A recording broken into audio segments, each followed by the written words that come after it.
Last year, ahead of the by-election in Clacton, our guest of the day, Matthew Paris, wrote a rather controversial column. It's his job, of course. In it, he suggested that the seaside town represented a Britain that was, quote, going nowhere.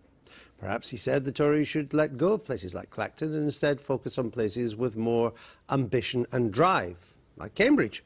Well, Clacton ended up being a stonking win for UKIP, so does that mean other seats like it are lost to the Conservatives? BBC Luke East's Mike Liggins has been up the coast to Great Yarmouth to find out more. They call it the Golden Mile. Amusement arcades, cafes and restaurants. The Britannia Pier, where last summer you could have seen Des O'Connor and the Chuckle Brothers, among others. Every summer thousands come here on holiday, and unsurprisingly the town's Tory MP is keen to sell it.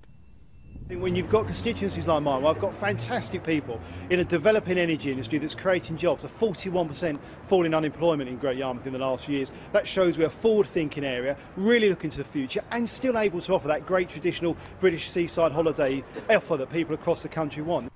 A great place to go on holiday, but you don't have to look far to find houses and pubs boarded up. Only this week, Marks and Spencer left town. Do you think the Conservative Party care much about places like Yarmouth? No. Which party cares most about places like Yarmouth? Well, I don't know. I really don't know. Do any of them care much about? I don't think so, no. Out of the three parties that really count, I should imagine UKIP would. Well, it's the end of an era. UKIP have 11 seats on the local council, and music teacher Alan Gray is their candidate for the general election. He'd be more than happy for the Tories to abandon Great Yarmouth, but isn't holding his breath. He simply believes people in this town are ready for change.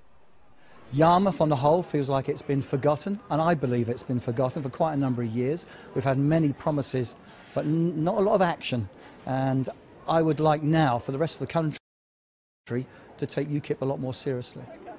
Labour candidate Laura Norris doesn't particularly care for politicos talking down to the electorate. She says politicians need to stop bickering and start getting what she calls real people involved in the process. What we're trying to do is to offer something really real and fundamental and authentic. And that's what I want people to vote for. Not for me, because this isn't about me. This is about people and their choices. And I want them to vote for the Labour Party because I think it gives people the very best choice at the next election. But I also want them to be able to be part of that discussion and be out there involved in politics. Of course, the Conservative Party won't abandon seaside towns like Great Yarmouth any more than it would choose the Chuckle Brothers to lead the party into the general election, because there are votes to be won. It will be tight here, mind. Brandon Lewis's majority is just over 4,000. He's already put up a billboard, although why he chose not to use the word Conservative on the billboard is anyone's guess. Well, we're joined now by the academic watcher of all things UKIP, Matthew Goodwin, and of course Matthew Paris is here too. Do you regret writing that column now about Clacton? No, I don't. I didn't especially like the headline that seemed to suggest that I thought the Conservative Party shouldn't care about places like Clacton. The Conservative Party must care, any government must care, about seaside towns that are struggling, but they must not write their manifestos on the basis of what people in those places think, which is not typical of the rest of Britain. Well, didn't it reek of sort of metropolitan snobbery? Well, certainly quite a few people in Clacton thought so, UKIP thought so, and I suppose if you're honest about a place that is struggling, is failing, which in many ways British seaside towns are, you do run the danger of sounding snobbish, but I was trying to be honest. These places are Conservative with a small c.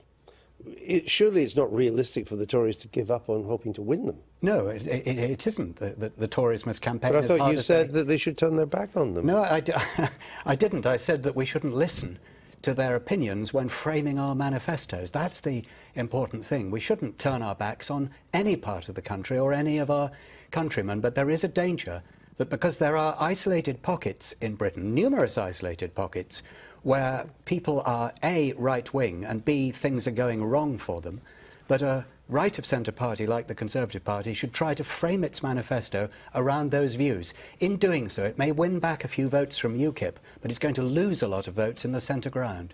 What do you say to that? Well, it's an interesting idea. I think the problem is that it's a recipe for election suicide for the Conservative Party. At the last election, the Conservatives won 32 out of 38 seats along the East Coast, lots of seats like Great Yarmouth and Clacton. Is it the East Coast of England between the pretty much Thames from estuary Hull up all the way down to up to Hull? Yeah, and that now is very much sort of the UKIP heartland as such. The Conservatives, at the same time, are not seeing the kind of gains among young people, minorities, that would offset those losses in those eastern areas. But I mean, underlying the electoral arithmetic is a more fundamental point, which is that, you know, I think many people felt that the article compounded a narrative that UKIP argues is coming out of London and the media, which is that, you know, these voters are not worth listening to, or they shouldn't dictate where parties stand. Well, you don't think they are worth listening to, do you? I would certainly listen to them. But in the end, I agree they shouldn't dictate where parties stand. But do they dictate, or don't they just influence these parties? They don't, not aware of Tory policy being dictated, though I'm sure they'll take into... There's no point in listening to somebody if you don't at least take into account what they're saying. Well, you can listen so that you know what they think, and then you can decide whether you agree with it or not. The Conservative Party are not dictated to by UKIP supporters, but I think elements in the Conservative Party are running scared of UKIP and are listening too hard. But I think the point that Matthew was making, the other Matthew, was... Are all your guests getting called Matthew? In fact, I'm changing my name by default. Matthew Hancock. I'm not. That's Matthew. And I'm staying with Joe. We're going to call you Matty. The fact is that if I can put it this way, your Notting Hill strategy has failed to reach out and capture traditional non-Conservative votes. So would it not be the height of stupidity to actually turn your back on traditional Conservative voters until you found some new voters that support you? There's no point in just clinging to the wreckage. You've got to strike out. And I don't agree that the Conservative Party is failing to interest people in the centre ground. I don't agree that the Conservative Party is failing to interest people in the parts of Britain where things are going better. Is there evidence that they are? Well, right now, 8% of those who are planning to vote for the Conservatives in May are like those voters in Matthew's article from Clacton. Now, can the Conservative Party afford essentially to lose 8 points? I would say no. If the Conservatives were listening to these voters more proactively, they would have a more commanding lead in the opinion polls and they would have a majority without a problem. The challenge facing both Labour and the Conservatives now is that UKIP's electorate is now the most working class electorate in British politics, and they are having that conversation with those voters. Now, I know it's a nice idea that these mainstream parties should go in a more sort of liberal, progressive future, and this generational argument is one that is playing out in America and Western Europe. The problem is everybody underestimates just how long that generational change takes. You can have the conversation until the cows come home, but I'm all in favour of conversations, but in the end it's whether you dance to the tune of those to whom you've spoken. Now, you say 8%. Were the media to concur in headlines that the Conservative Party has lurched to the right to embrace UKIP's values and beliefs, and were the public to believe that, that would cost the Conservative Party much more than 8% at the next general election. I don't think it's either or. It's not you either talk to UKIP voters... It is either or. Well, I would argue elections and voting behaviour is more nuanced than either going for the middle ground or going for these left-behind voters. I think there is a middle ground. Absolutely, and I think having a conversation about the #1 most important issue for many of these UKIP voters is the right thing to do. I think right now 40% of working-class voters in Britain feel they have no voice in government. That has never been higher in British political history. And isn't that very dangerous, Matthew Paris, that if what Americans would call blue-collar workers, working-class voters, particularly older working-class voters, if they feel that the mainstream leadership, Conservative and Labour and Lib Dem, are sneering at them, have no real interest. They may listen to them in a patronising way, but no way is it going to influence the policies they stand for. Isn't that the way you end up with a woman we just saw on our screens? You end up with Marine Le Pen. You're generalising in a way that's actually rather patronising. Skegness, Clacton, places like that are not really blue-collar workers.